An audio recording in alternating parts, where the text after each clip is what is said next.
why don't you just put in more? And they said, no, I'm going to blow it out. Hey, it's Walter here, and you're at the Think Profit podcast, where we're going to help you develop a rock-solid trading confidence and avoid the potentially endless cycle of system switching.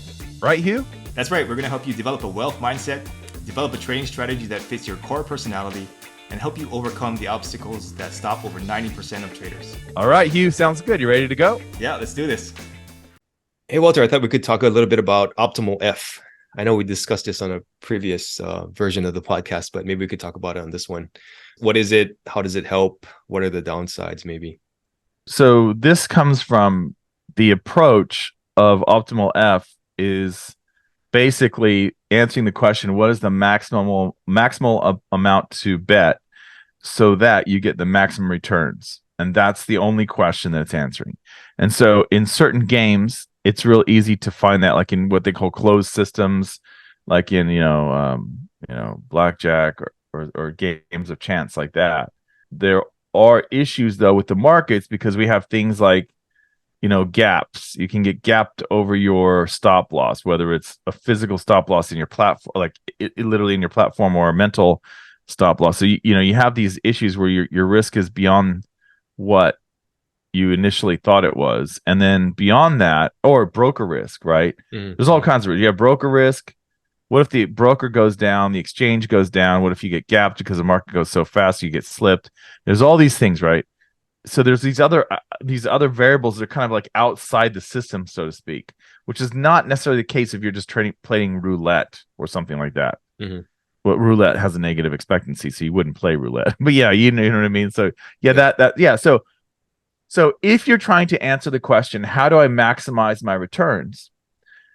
And the other problem with it is it doesn't take into account that you can run out of your bank. Okay. It just assumes that you can keep upping, right? And that and then if you play for a long enough time, you're gonna win, you're gonna make it, right? And if you have anything, so that's problem number one, is that we don't have an unlimited bankroll. I don't think you do. I don't think anyone listening to this has an unlimited bankroll, right? So unless you're actually creating fiat currency or printing, if you're the maker of a token or something, like, you don't have that, right? So what you have to do is assume that you have a limited, like you gotta break that down. You gotta pull that down. So that's problem number one, is that if you bet the maximal amount, you may run out of your money. So let's say I start with $10,000 and my thing tells me to risk 25%. Mm-hmm. Okay, so if I get 6 losers in a row, my 25%, and I'm betting 25% every time, that's a small fraction of what I started with, right? So that's the problem, and it takes a while to get out of that. It is possible, but the other part of it is, what if your stats are just off a little bit? So what if you think, that your maximal bet is 25% based on all of your data, but your data is wrong? And so what's happened is so there's like this curve, right? Where if you're betting the peak of the curve, you're going to maximally return your amount. But if you start betting on the other side of the curve down here, you're guaranteed to blow up, right? Yeah. So that's the issue, is that you got to stay to the left. I call it to the left. You got to stay closer to the axis than to the far side of that chart, because if you go beyond the peak there, you're guaranteed to blow up at some stage.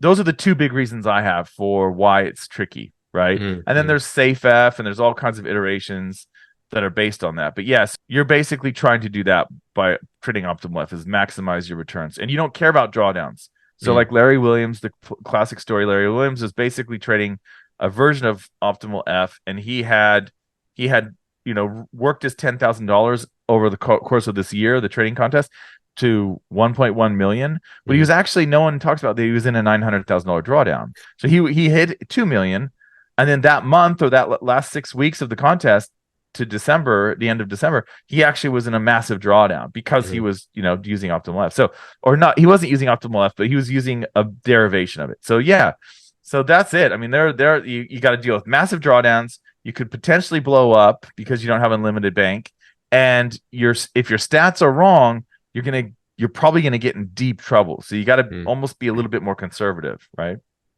Yeah, I mean, I've read about Optimal F, but I haven't actually used it. So It seems to me that the solution there is if you have $1 million, you only open an account with $10,000 and then you use Optimal F on that and not use it on the entire $1 million, right?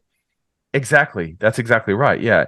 And you can use SafeF if you can estimate or guesstimate what your max drawdown will be, or your max loss. So then in that case, you could use SafeF, which is a little bit more conservative, but still quite aggressive compared to what most people are used to. So it's always going to depend on your win rate, right? So if you have a higher win rate strategy, it typically will require you to bet more of your account on each trade.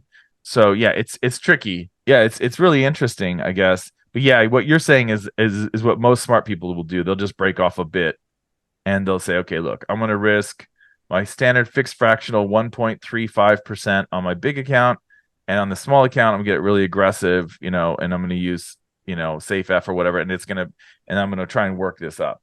And if it blows up, okay, I know that my numbers were wrong, or something, maybe I just ran out of bankroll. I had a terrible losing streak, but it didn't hurt me. I've done that with traders, right? Mm-hmm. Like traders who are really aggressive, we just go, okay, we'll give this guy a little bit, right? Yeah. Because they're consistent, right? They'll make a lot of money, but then they blow up every once in a while. So it's like, that kind of thing is a good way to, that approach of like breaking out the aggressive account makes a lot of sense.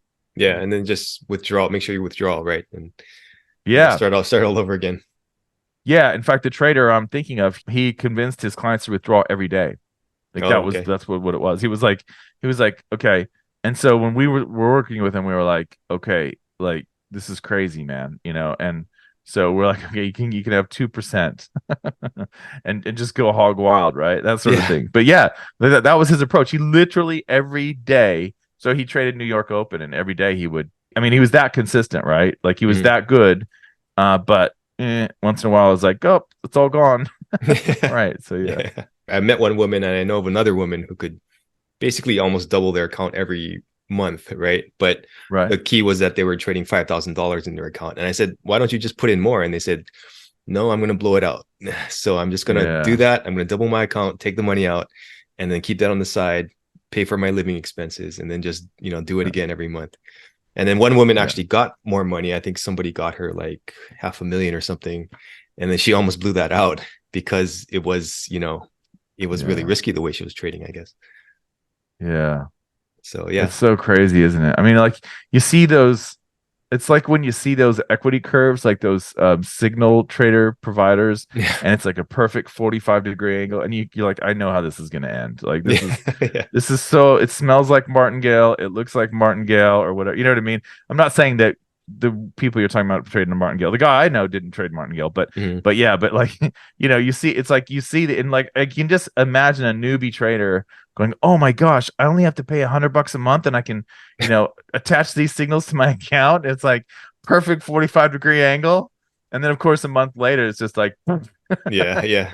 And if you ever see that, watch the deposits and withdrawals too, right? Because that's one way to game the curve. Yeah, they can game the curve. Exactly. Yeah, that's right.